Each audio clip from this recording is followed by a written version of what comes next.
here to talk with us about rising to the C-suite challenge, how to equip your team to win high-stake deals. I know I sound like a broken record, which you guys have heard me all say over and over again, but we have a few housekeeping items, even though it's the last session of the day. One thing to keep in mind is this is a 30-minute session, just like all the others. We want you to keep your cameras on. We want you to be interactive, so I appreciate you guys that have those on. For this one, we want you to preferably go into the chat for all of your questions if you can. That would be a great place for us to collate those and be able to take the questions as needed. As a reminder, these sessions are recorded. And last but not least, we have a networking app that I'm sure you guys have heard us talk about that does one-on-one meetings, and it'll be ongoing throughout the week. And I will link that in the chat. So again, please be interactive. Please have fun. Thank you guys for sticking out for this last roundtable of the day. And I'm going to turn it over to Jim. Thank you for being here, Jim. We appreciate it. We know it's a late day, and we're really glad to have you. Caitlin, thank you. Appreciate it. And welcome, everybody. Appreciate you taking time to join us. And yeah, encourage interactivity here. So chats are welcome. Keep it coming. Get the videos on if you're comfortable doing that. We're virtual, and we're a big fan of using chats, even in our all hands.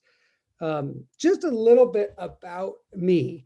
I've got a DNA in sales. I just have loved sales in the sense that you get a front row seat to the toughest challenge out in the industry. And that's what sales is about, solving these problems. I got my career start at evite.com. How about this? We'll test the chat. Anybody, an old Evite user out there? Evite.com. Oh, I like the hand raised. We're already getting the interactivity going. Yes, on the Evite. So I got my start at Evite, which led me down 10 years of ad tech in the media side. Evite was acquired by Ticketmaster and held different roles there around the country. Great to see some Evite folks. And then made it into enterprise SaaS when I co-founded ClearSlide back in 2009, right after the market had crashed. So I've seen this story before. But we built a beautiful company, and hopefully many of you have used ClearSlide in the past. We were early in the sales engagement space, raised 90 million in capital, and just a great overall experience. And that led me down the path of continuing to focus on solving these challenges and building these iconic teams. I was CEO at Apollo.io, and that led me, we were a customer of Chorus, to a great opportunity to join Chorus March 16th. So speaking of March 16th, unique time to be joining, and this will tie into the data of today. But when I joined Chorus, I was talking to Chorus, the stock market was at 29,000. When I started and joined Chorus, within 3 days, the market tanked at 18,200. In just a very short period, everything changed. I went from thinking I would start and work in a San Francisco office to I still haven't been to the office yet here in the Bay Area. But I'll tell you, one thing that was led to the topic we're going to get into today is that on day 3, I realized that the world had changed. We were working remote. There was a lot of fear. What we were hearing on the media and from other leaders was around layoffs. And the question was, how do you even sell during that initial period in March?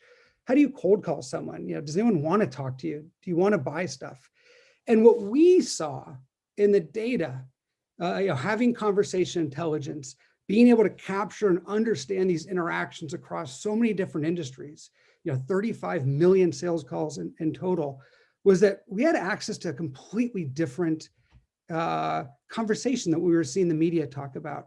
And we wanted to set that data free so that people could make better decisions. And if we could save sales reps from being laid off, wow, we felt really good about what we were doing. And specifically, this is one of the old slides we showed back on April 3rd, showing the end of March 23rd data. What shocked us was that the entire sales community had moved out of their offices and into their garages and living rooms and dining rooms and bedrooms, yet sales productivity didn't take a hit. And that's not the story that people were telling. And we wanted to make sure that we got that out there for everybody to engage and realize that, yes, there were a lot of problems to be solved at that point. We went on and did 47 daily briefings. We interviewed CROs around the country, asking them what they did and what changes they were making to adapt during this time. And I wanted to get thoughts from this group. So get your chat ready. Here we go.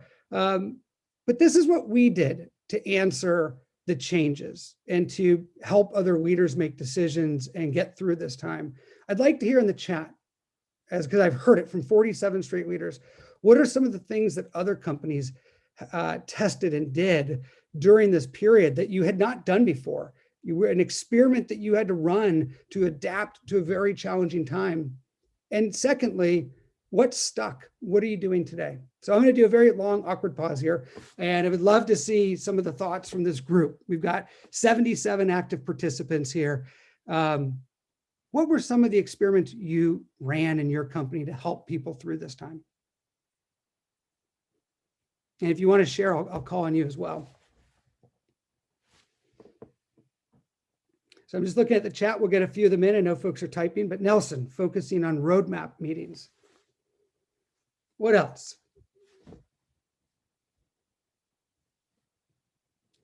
John Stern, micro community stuck. Josh Wetzel, daily stand-ups to bring the human element together, short 15 minutes. Hey, Josh, if you could just jump off of mute for a second. I'm curious whether that is stuck. Are you still doing that type of stand-up, or how has it evolved? Jim, good to see you, by the way. Yes, but we've cut it way back. We did it 5 days a week. And what we did was we connected it. So every day of the week, there was some touch point, but there are days where we had all hands or other team meetings or pipeline calls. We cut out the stand-up because what we found was that people wanted to connect, right? You want to see your teammate. You want that human compassion component that you missed from going to the, getting coffee in the morning or having lunch together. But we didn't want to overdo it, right? People already have enough Zoom meetings on their calendars and they're doing enough. So, but we've kept it, and we do it at different levels of the organization. The leadership team, I do it with all of my teams, the marketing group, the sales group, nice, and whatnot. So, love it, Josh. Good to see you, buddy. Thanks. Joshua Eulish, you mentioned you're using videos in the SDRs. Are those working? We've seen that play out there. How's that sticking? If you wouldn't mind. Yeah. So. They're doing great. We actually now have our sort of field-facing reps do them as well before meetings, after meetings. So we're seeing a tremendous uptick from the customer, just from an engagement perspective, both on a prospecting as well as just ongoing engagement. And is open rate staying? We're all getting a lot of these videos. Are you finding that even today, people are still opening these? Yeah, we are. Nice. Love it. One more, John Stern. I don't see you, but I'd love to hear from you. Micro community stuck. Talk a little bit about what a micro community is. Yeah, so basically around the time that COVID came around, a lot of events, were canceled and people moved online to, either sales and marketing communities, virtual events, things like that. And I joined a few of them. And as we decided to bring a product to market during COVID, these micro communities have given me access to people and quick feedback that I couldn't have gotten other ways. It would have taken, much longer. I see actually, Jeremy Kemper in here. I met him in one of them. So I've expanded my network so greatly during this time, and it's really accelerated, user feedback, bringing product to market, things like that, by being able to have these relationships that you can build that, if you're going to events, there's so much time and travel and all this, and you've had the ability now to have access to more people quickly than you ever could before. I love it. I love that human connection. Man, we're all, really in need of that. One last comment from me is that I just think we are seeing some of the best selling we've seen in a decade. I mean, you think about the authenticity that our sales teams are bringing, the empathy. We're seeing the demos start 2 minutes later today than they did before COVID, because we are talking more to our customers and getting to know them. And, this is what matters. So what I wanted to jump into today was share with you a specific deeper dive on the C-suite involvement that we've seen, and make sure that we're all deeply thinking about this, because the worlds have changed, and in this current environment, we need to be ready for this. So we looked specifically at 500,000 meetings across 10 different industries. And what we noticed in this early period is that there's an 86% increase in C-suites joining the meetings. And we know that. We're in these calls. We're in the calendar invites. We know specifically that we're seeing a massive increase in C-suite joining. So real quick in the chat, I'm curious if you gave a percentage, just give a quick number, percentage up that you've seen in terms of C-suite higher in your calls. What are you seeing? Is it, 30% higher, 10% higher, flat, down? What are you seeing out there? Let me just get a quick pulse from this group. So are you finding that your buyers, your prospects are bringing the C-suite involved far more often?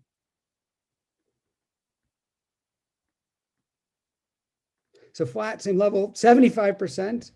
Yes, about 30%.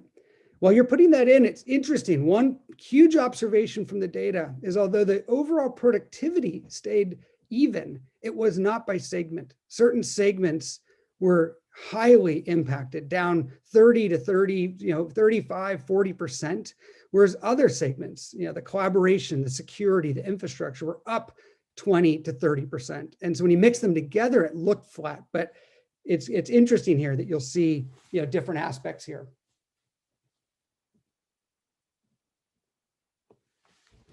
So one comment before we jump in, I want to get a sense from the group as we think about, how we help our teams get ready for this. So we are seeing a lot more CX involved in these deals, CXOs involved in these deals. I wanted to get a pulse from you. What have you done differently? What's something, as you know that you're seeing C-level execs involved, how have you armed your team? What's different about what you do today than you might have been doing a few months back or pre the period that we're in, the work from home period that we're in? Anyone want to share a couple quick thoughts of things that you've done that have been effective that would be helpful to our fellow peers here? I'm going to wait. We get some good typing going right here. I can feel it. I can see it.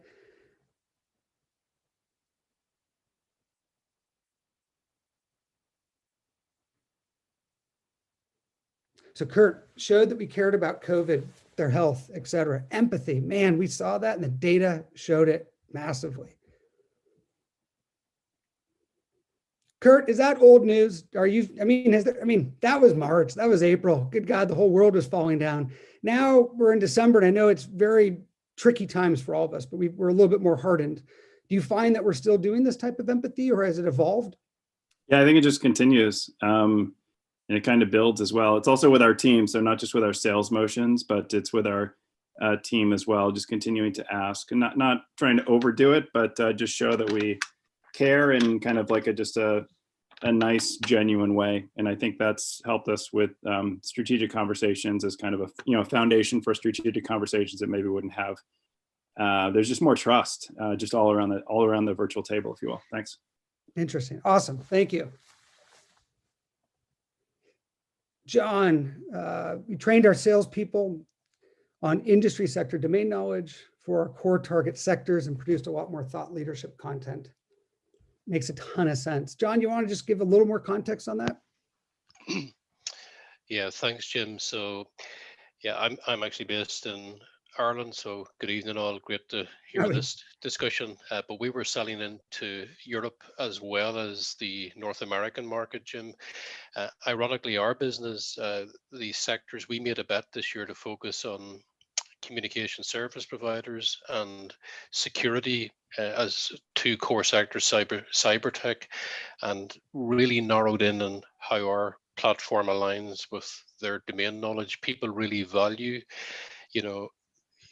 outside of the sort of thought leadership, people love to get a sense as how are they doing relative to their peers without giving away competitor trade secrets, but what's going on in my sector? How are other people coping? So we focused a lot on that relative content, built it into proof of value documents and shared it with everybody. Love it. Love it. John, thank you. It's consistent. Of the 47 interviews I had, what I consistently heard was new messaging, completely refreshed ABM accounts. Things had wildly changed in terms of who had budget and who didn't. And more coaching. We saw a 63% increase in leaders taking coaching actions with their team. And this is, of course, we're a leader in conversation intelligence. So we can see when people are commenting and engaging on these teams interactions, but we were impressed. We were seeing more coaching in a work from home environment than we saw beforehand. But let me just share, in terms of one other data point here on the 86%, is that what we're finding is that execs need to be coming into these interactions with a running start. And so I just want to plant that seed for all of you. I feel like the old execs, we might have joined an in-person meeting, you show up and you prep in the lobby and with the reps. It's different today. And I was on a call with a UK client just last month, and solo joining as a C-level call, matching this data. But I wanted to come in at the running start. I listened to the very first call, picked out the key objectives. I listened to the call where our team had talked to their CEO and heard their feedback. And then I quickly listened to the next steps from the most recent call. So when I came in, I was able to solve a problem versus be a shiny face. And nobody wanted to talk to a C-level exec. What they wanted was someone that had the ability to really engage and solve problems. And so that's our takeaway. It's one of the areas that we're working on. One of the other data points I wanted to share with this group and get your thoughts on how you do this. The data shows if you can get the CXOs talking more, you win more deals. Simple as that. So when we can get our CXOs engaged, 8.5% more engaged, when we win deals, this is what shows up. The CXOs are talking more. And I wanted to ask this group, what are some of the ways, we've got an incredible group here. What are some of the ways that you're getting execs to engage and open up and to be authentic with you in the current environment? I'd love to hear it. What are your go-to plays when you're joining these calls to keep it real, to keep it interesting?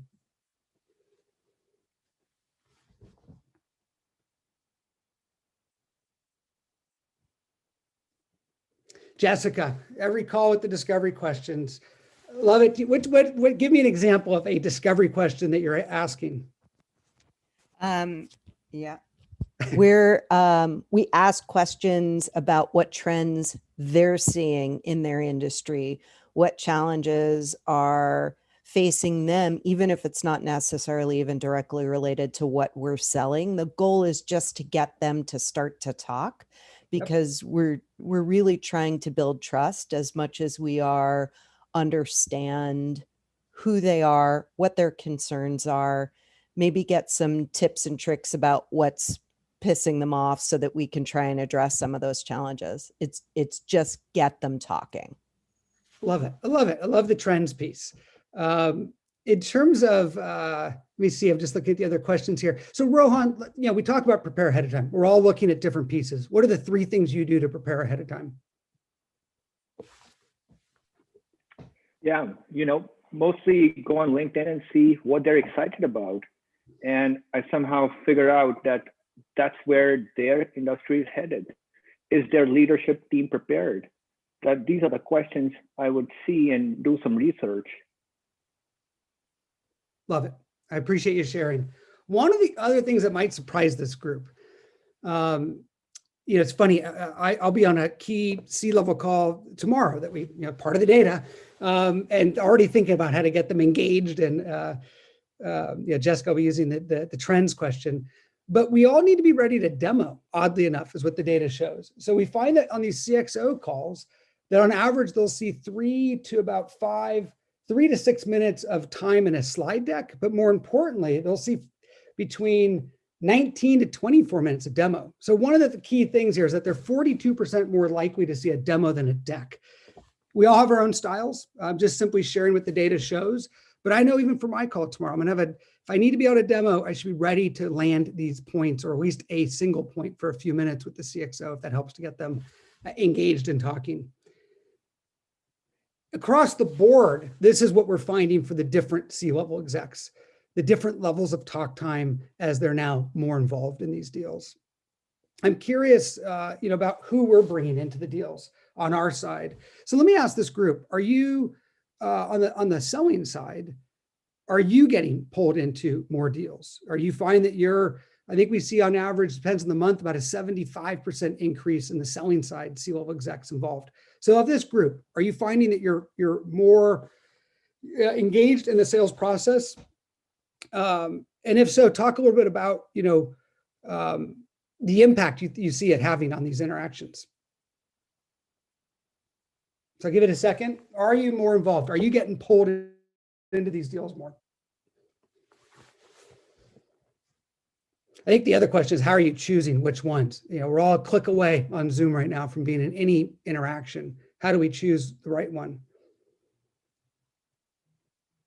So simple question on the chat is just, are you getting pulled in more into calls? Do you find that you're on twice as many interactions than you were before this period?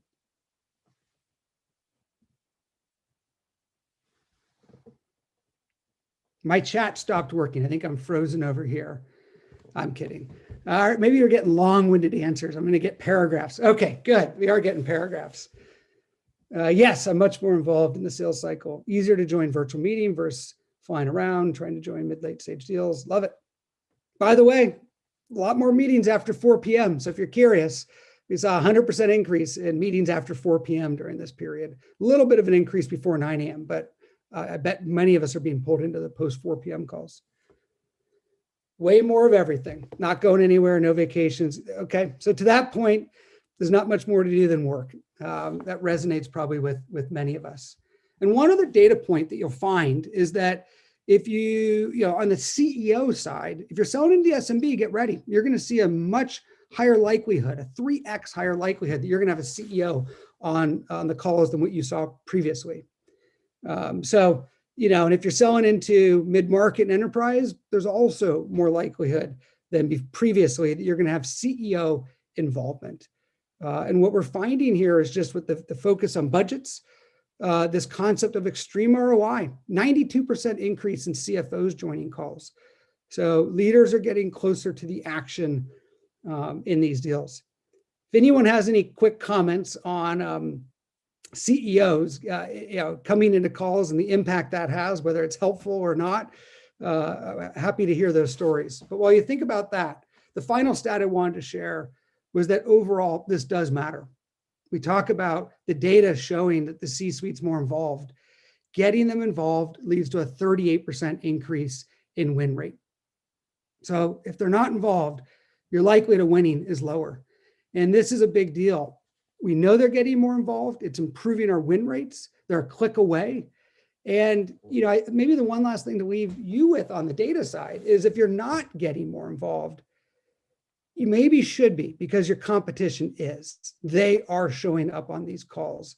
That's what the data says. They are 75% more likely to be involved than they were before. And so think about that. Think about what your engagement is with this group and how it's changing your role. One other question: do you anticipate these trends will remain even after travel picks up and things open up a bit more?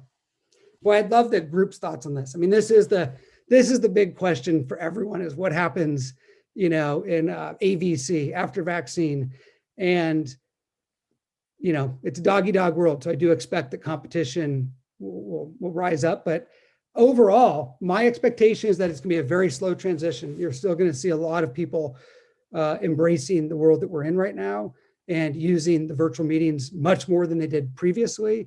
And the in-person will be far more experiential, far less flying out to show up a slide deck, and far more to do an interactive experience to build trust and relationships with people.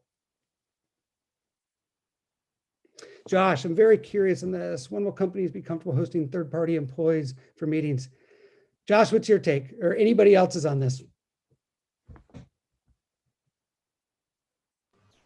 I don't know. I'm an in-person type, so I like it. I traveled a lot before, but I think I'm curious is like, when will companies, like, it's particularly like Fortune 1000, where they're going to be driven by the attorneys making decisions on like when people can host people. My guess is it's probably wiped out for 21. There's very few in-person meetings. So you can still do meetings where you have like a lunch with somebody or something off-site, but yep. And I saw recently, I forget where it was, I'll try to find it and post it here, but I saw a prediction from some reputable source that predicted business travel would be down 30% when you look at last year compared to 10 years from now. So they predicted basically this will fundamentally change business travel. There'll be less of it, which makes sense generally because we're all getting comfortable now with these, like, I mean, I don't know how many people here did a ton of Zoom meetings for external meetings pre-COVID. We as a company had used Zoom, but it was pretty much mostly internal. And you do a little bit here or there, but generally you're doing meetings like in person and whatnot. And now, we're doing 5 to 10 plus Zoom meetings a day. So you kind of live on it. Everyone's getting comfortable. And so anyhow, I don't know. Yeah, I'm with you. And by the way, we're back into non-screen share. So everyone take a minute, get out of the Slack, join, turn on that video. Let's have some fun since we're all stuck at home right now. Love the smile, John. Thank you. The one story, Josh, that I heard, I was talking to somebody who said they're about to jump on a Zoom, and this is right when the world was opening back up in kind of late May. And the other person said, there is no Zoom link. I'm in the CEO's office right now. Where are you? And this person was sort of competing with this other vendor that they had brought in. And that was that moment where you realize that, boy, once someone's in the CEO's office and you're on a Zoom in your bedroom, and when the world opens up, we might, things are going to be different. It's going to be really dependent upon how buyers like to meet people, in my opinion, because if they're willing to have certain vendors there, it's going to be tough to compete against that. Doesn't mean we get right back to where we were, but that story sort of struck me. I have a question related to this. So our customers are large healthcare institutions. So think big insurance providers, big insurance payers. Having worked at one previously, I can say without any hesitation, they're lazy. So my gut tells me when they have the ability to go back to meet in person, it's going to be really, really difficult to get in to see them because they know now this is an option and they can easily, get on a call with the video off and say they did it and not engage. What tactics or strategies is anyone employing now to give people a really good reason to meet you in person? Or are you thinking about that yet? Is that, obviously we're not there yet, but I'm trying now to think about in 6 months, in 9 months, what is it? What are the words I need to be able to use? So they say, yes, fly out, come see me. I want to see you face to face.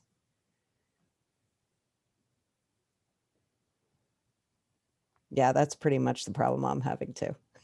And Jessica, my take on that is it's going to be risky when we fly out to places because no one's going to be in the home office. I mean, most likely their teams aren't all coming together. So you're going to fly somewhere and have people remote.